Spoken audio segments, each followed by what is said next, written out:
आज जो मुफाहमती बात की है मरियम नवाज साहिबा ने, और मगर फिर हमने देखा कि पीटीआई के जो मुंतखब रुकन थे कौमी पंजाब असम्बली के, वो उठ के बाहर चले गए। उनका जी अगर आज वो बैठे होते तो अच्छा होता। तो एक मुफाहमती बयान तो दिया है, उसका जवाब आप क्या देंगे? बिस्मिल्लाहिर्रहमानिर्रहीम। देखें, ये आज के बयान को सिर्फ आप एक ये देख रहे हैं, पूरा कॉन्टेक्स्ट अगर देखें ना तो यू विल बी अमेज्ड कि परसों जब ये कार्रवाई स्टार्ट हुई तो हमारे जो अपना असलम इकबाल साहब थे, उनको रास्ते में अरेस्ट करने के लिए पुलिस और एंटी करप्शन की बाहर फोर्सेस लग चुकी थी। सो हमारा कैंडिडेट अपेरेंटली, हमारे पास वोट ही कम थे ना, उसको अंदर नहीं आने दिया गया। हमने राना आफ्ताब साहब का नॉमिनेट किया। वुड यू नो कि उनको, राना आफ्ताब को माल रोड के ऊपर ऑलमोस्ट 2.5 किलोमीटर दूर उनकी गाड़ियां रोक ली गई। यू कैन नॉट गो इन। वो पैदल चल के वापस अंदर आए। चले, ये भी हो गया। जब हमारे सारे दोस्त जो मेंबर प्रोविंशियल असेंबली थे अंदर पहुंच गए, जब घंटियां बज रही थी, they went out to call other people कि आप लोग अंदर आ जाएं, घंटियां बजने वाली हैं। The moment they came back, दरवाजे बंद कर दिए गए। ये कहानी किसी ने बताई। मफाहमती बयान देने से आप अपनी इस जो कमी पेशी है इसके ऊपर नहीं, वो नहीं, पानी नहीं डाल सकते। अपेरेंटली व्हाट यू डिड, आपने अपीजमेंट की है। आज जो कुछ प्रोविंशियल असेंबली में हुआ वो पाकिस्तान में दहशतगर्दी की एक और मिसाल कायम हो गई।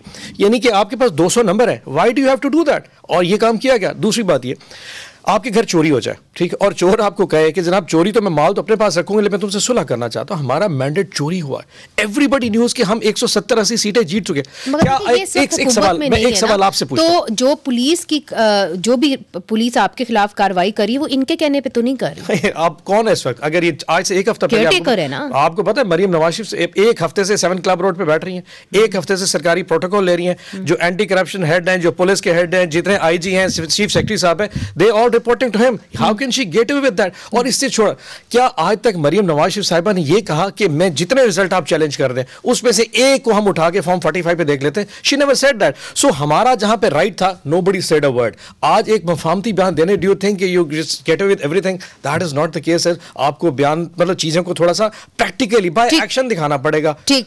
दानियाल चौधरी साहब, आपने ऑन अब्बास साहब की बात सुनी। उन्होंने कहा कि देखिए, आप सिर्फ मुफाहमती बयानात नहीं दे सकते, आपको प्रैक्टिकली चीजों को दिखाना होगा और ये जो पकड़ धकड़ का सिलसिला है इसको बंद करना होगा। अब ये तो एक बहुत बड़ा मसला है ना जी। आप लोग कह रहे हैं कि जी हम जमहूरियत, और जमहूरियत की बात करें तो जमहूरियत के तकाजे तो ये भी होते हैं कि पॉलिटिकल प्रिजनर्स नहीं होते। और आपको याद होगा कि यूसुफ रजा गिलानी साहब जब वजीर आजम बने थे तो उनकी पहली तकरीर में उन्होंने सारे पॉलिटिकल प्रिजनर्स को रिहा कर दिया था। बिस्मिल्लाहिर्रहमानिर्रहीम।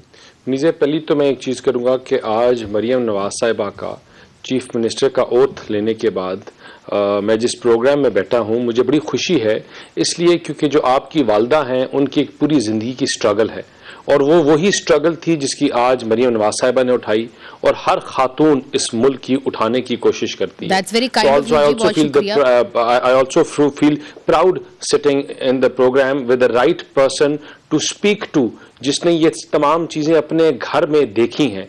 और जहां तक आज आपने ये इनके सवाल के ऊपर अगर मैं आऊं, देखिए इन्होंने पहले 2 झूठे इल्जामात लगाए। इन्होंने अपनी जो है अपनी बात वही इल्जामात से शुरू की कि पिछले 1 हफ्ते से उनको रिपोर्ट किया जा रहा था एंटी करप्शन और पुलिस, और ये जो बिल्कुल गलत एक स्टेटमेंट है।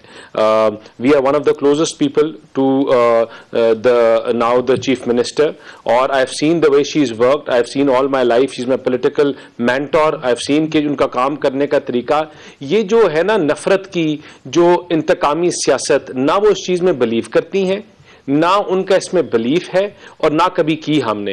और इंशाअल्लाह जो आज उन्होंने पैगाम दिया था वो पैगाम सच्चे दिल से था उन लोगों के लिए जिनको हम उस पार्लियामेंट जब बेले बजी उनको बुलाते रहे, हमारे मल्टीपल लोगों ने उनको कहा कि वापस आए।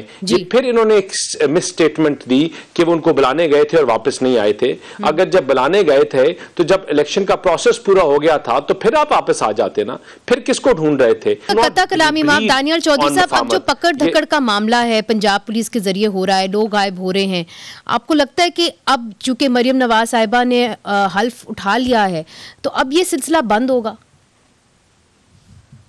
देखिए, हमने इस जमात में मरियम नवाज साहिबा ने खुद बड़े मुश्किल और कठिन वक्त देखा है।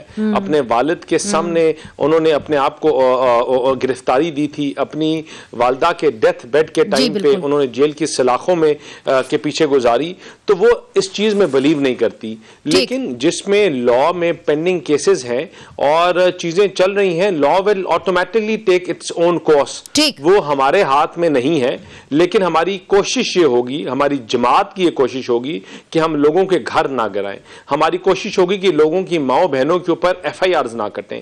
हमारी कोशिश होगी कि इनके घरों में घुसकर चादर और चारदीवारी का तसद्दुक पामाल ना किया जाए, जो हमारे साथ हुआ। और इंशाअल्लाह उन तमाम चीजों के ऊपर हम इनको अपने साथ लेकर इनकी कोशिश करेंगे कि हम मुल्क को आगे लेके जाएं और नफरत के जो बीज बोए हुए हैं उनको पीछे छोड़कर हम मफाहमत की बात करें।